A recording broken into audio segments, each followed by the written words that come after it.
Welcome everyone to The Search for Clarity. We are in episode 2 with Andrew Campbell, author of Operating Model Canvas, and we are exploring the operating models for strategic clarity for leaders. If you haven't caught episode 1, you can check it out on the YouTube or the podcast channels that we have for The Search for Clarity. I've got Andrew, who is an ex-McKinsey consultant, lecturer. He was a lecturer at London Business School. He was the director of Astridge and is now at Hult International Business School, and has his MBA from Harvard Business School as well, and then authored the Operating Model Canvas with Michael Gutierrez and Mark Lancelot as well. So last week we talked about, what's this thing called an operating model? I tried to overcomplicate it, bringing all sorts of different complicated scenarios, and Andrew gave me a good rapping on the knuckles. And no, we have to keep it simple. It's not supposed to be this big convoluted thing. It's really about helping us execute more effectively and structure effectively to deliver against our strategy. So I've learned something, and hopefully everyone else has. So today we're going to be focusing a little bit more on the practical stuff. And thank you so much for joining us again, Andrew. Greatly appreciated. So last thing before we start, just remember that the views and the opinions expressed in this podcast are solely those of the individual contributors. And this podcast is my own independent effort. It is in no way associated or endorsed with any of my employers or clients. So, Andrew, what are the indicators that leaders may need to revamp or redesign their operating models? Well, the most obvious one is that the organization is not delivering what the leaders wanted to do. So it's not making a profit, or its customers are unhappy, or things are late, or those obvious signals that we're not achieving what we want to achieve. That's always a good time to say, okay, why are we not achieving what we want to achieve? Is there something wrong with the way we're set up? And can we do some diagnosis? The operating model canvas is a pretty helpful high-level look-see. Is each area of the canvas working as we think it should be? And if not, is that the cause of what's not? What's wrong? So that would be the most obvious place to start. If it's not broke, don't fix it. So beware. Tearing the tree up, look at the roots kind of thing. But however, other signals that you might want to look at the operating model.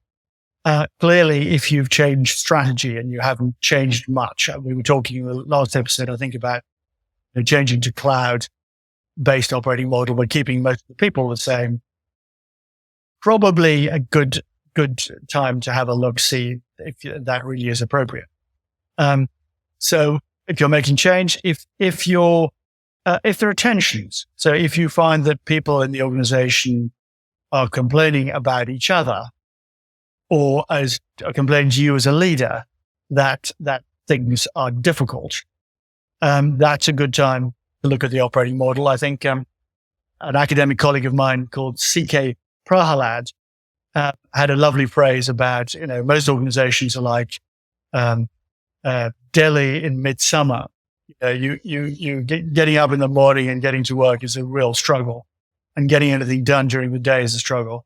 What you want them to be is like as he was teaching at INSEAD, I think at the time, so like the woods in Fontainebleau near INSEAD in spring, where your life is full of excitement and there's a spring in your step. So if you feel from your organization that they're struggling, even though performance isn't, you would want to change. And that would be true with suppliers too. If your suppliers were saying, hey, this is really tough working with you guys, you would send a good signal that you might want to consider the operating model. Feedback from customers that may not be critical to your strategy, but is something that's important to them, might make you... So it's really that it's the data. Are we achieving what we want to achieve? And then it's the people. Are the people finding this organization good news? And that's both inside and outside. And if either of those are sending you signals, it's a good time to look at either strategy or operating model, because sometimes the The problem is the strategy is wrong.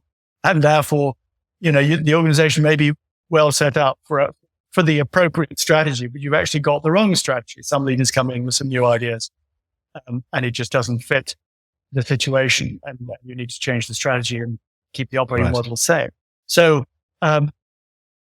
these are two sides of a coin, and there are one should be looking out for the signals that what needs to be done on.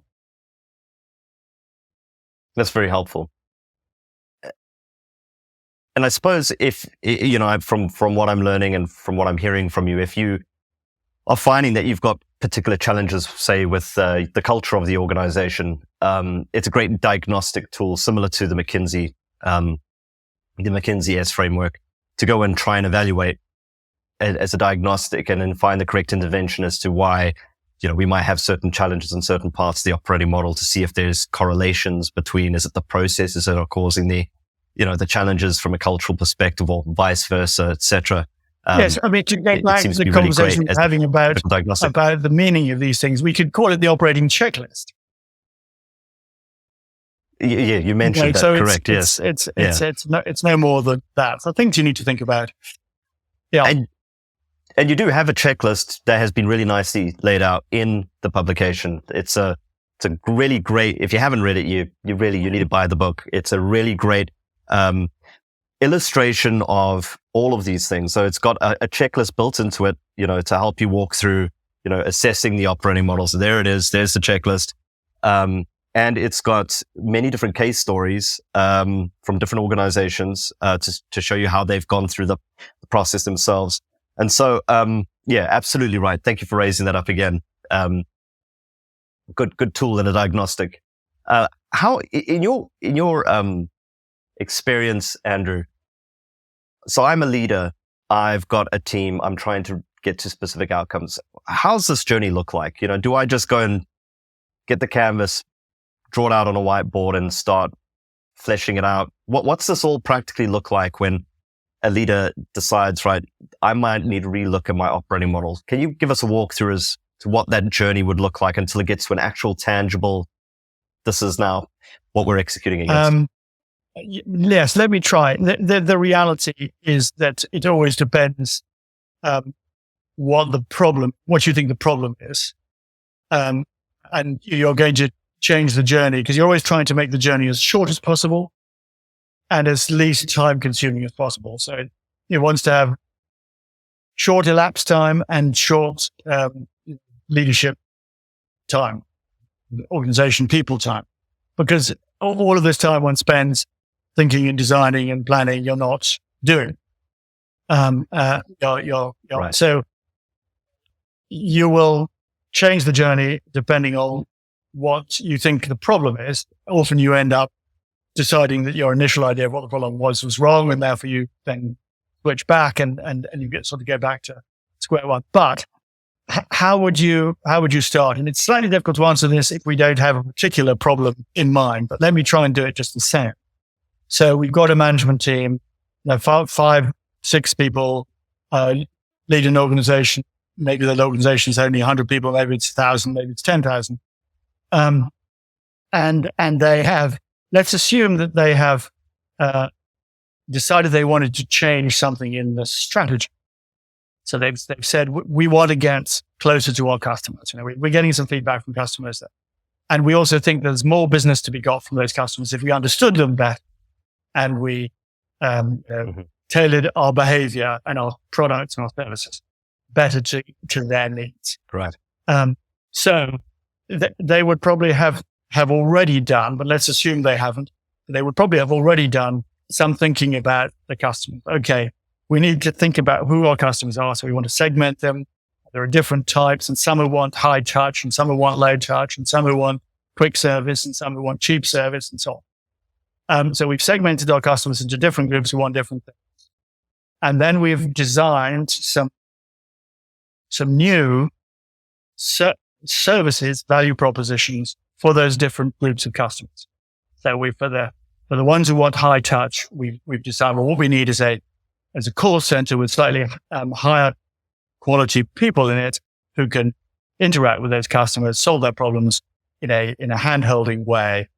And that's going to be one of the things that we're going to change in our organization. So let's just follow that track down. So all of this is kind of strategy work that should happen before you get too much into operations. Although, as you can see, you're into operations the minute you start saying, well, we'll probably need some people who are better trained and have more time to handhold.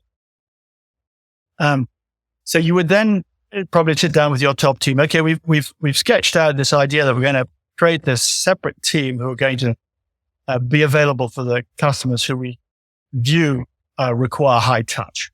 And for those of you who've had various banks offer you different services, if you're a high net worth individual, you often get offered a banking partner who is supposed to be a sort of high touch person. And we figured out how we're going to price this, and we figured out. So now we need to set up an operating model to deliver this. So let's get together in a room and think through some of the main features that we're going to have for this extra service, high touch service that we're going to give.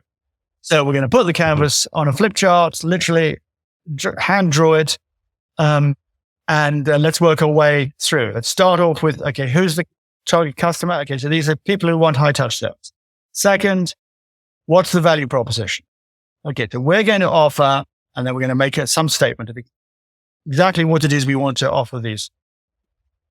Telephone answer within, 3 rings, people who are available to talk for an hour, people who are able to call back, the following day if they've agreed to call back the following day, and all those things that normally fall down in most organizations. Those are the bits of value that we're going to be giving this customer, this type of customer. Now, let's start with the value chain or the process. What work steps are going to be needed to enable us to deliver this value? And so we'd have to think it through, starting from somewhere. Okay, so we've got a customer with a problem.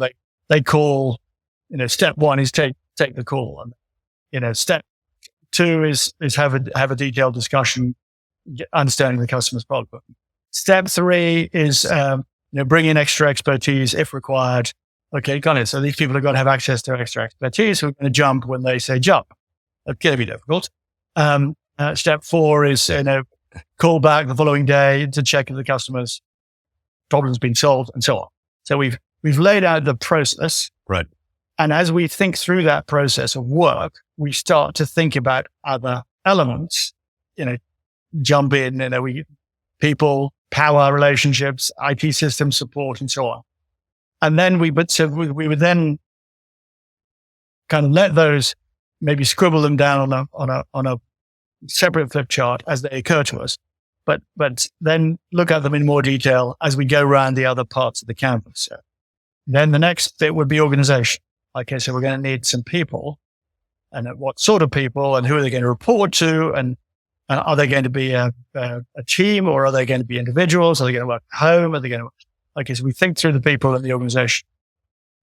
These people are going to need to have some IT support. So what's going to be on that screen that they can get at? Okay. So they're going to have to have access to all of this customer data. How are we going to get all this customer data to them?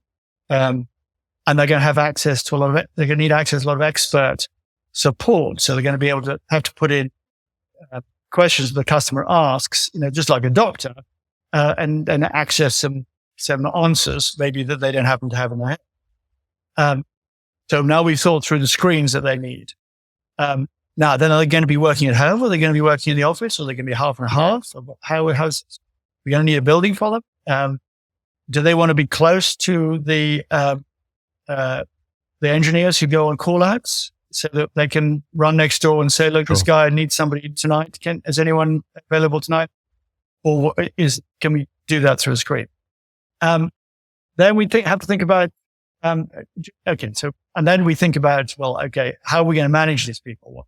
What scorecard are we going to have? How are we going to measure their performance? Are they going to be on bonus? Are we going to, and how are we going to know when, all of that stuff? That can be done in a room with the 5 leaders who are relevant for this bit of the organization. Obviously not as fast as I was trying to do it just now, but have good conversations. All of these questions asked at a high level.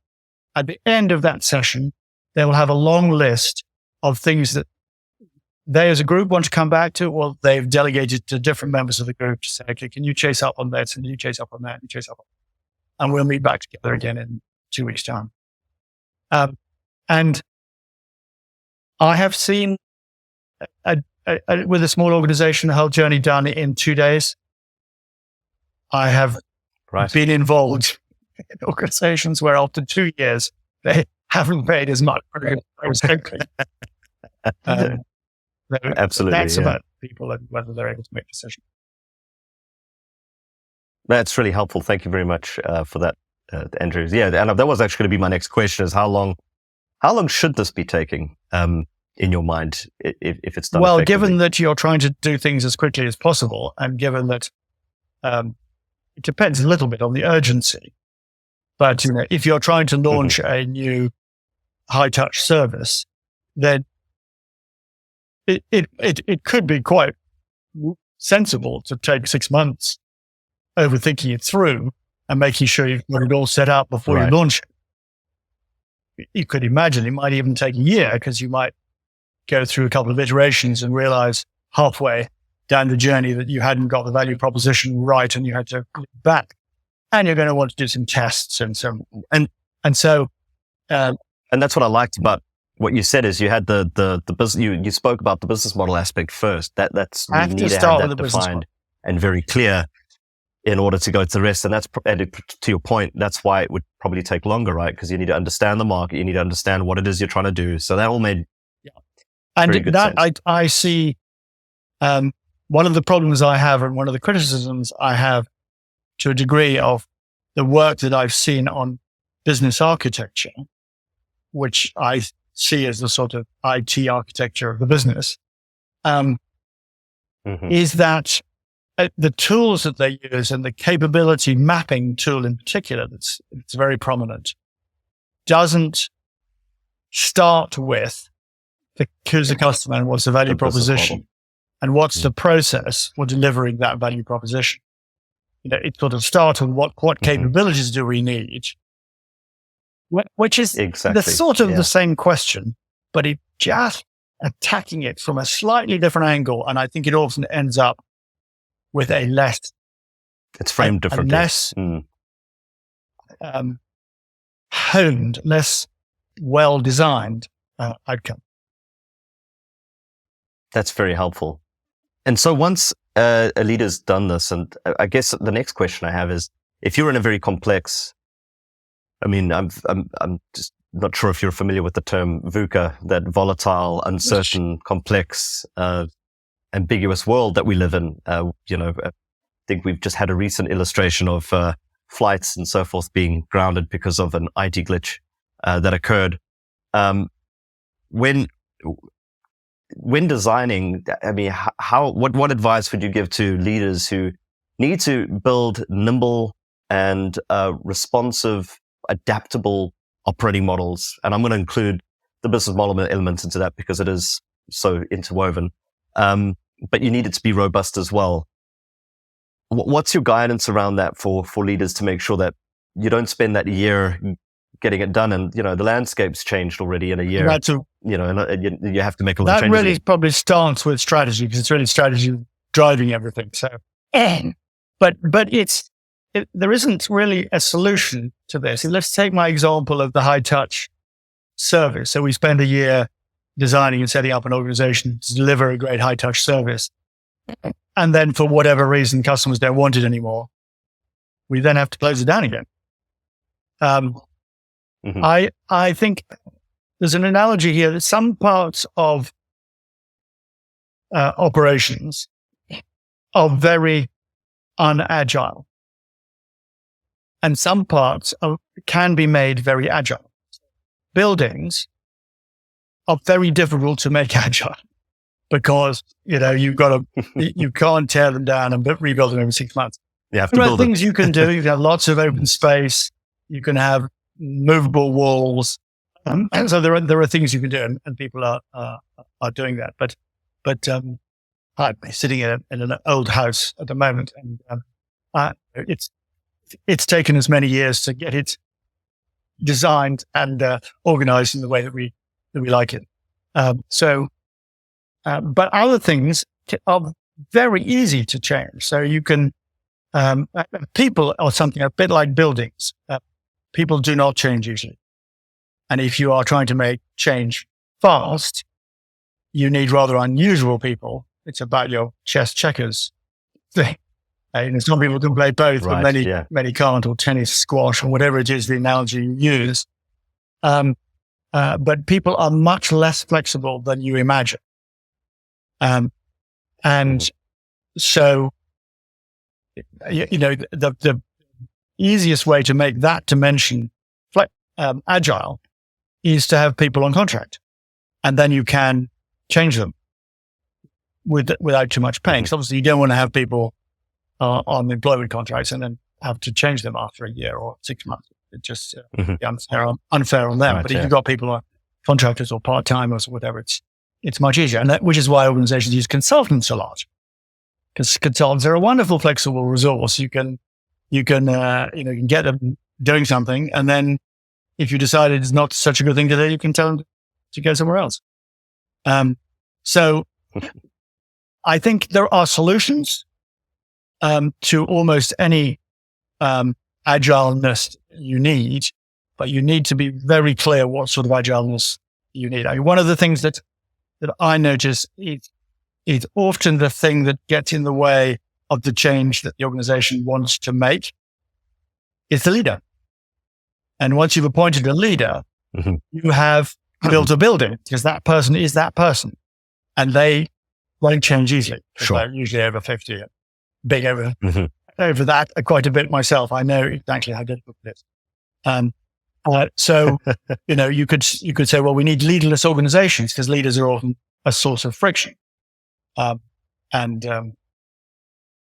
What's beneficial, I think, when one's thinking about agile is being able to, go through the checklist and say, well, okay, is there anything about the locations that we are setting up that make us less agile? Anything about our supplier relationships that make us less agile? Anything about our people that make us less agile than we want?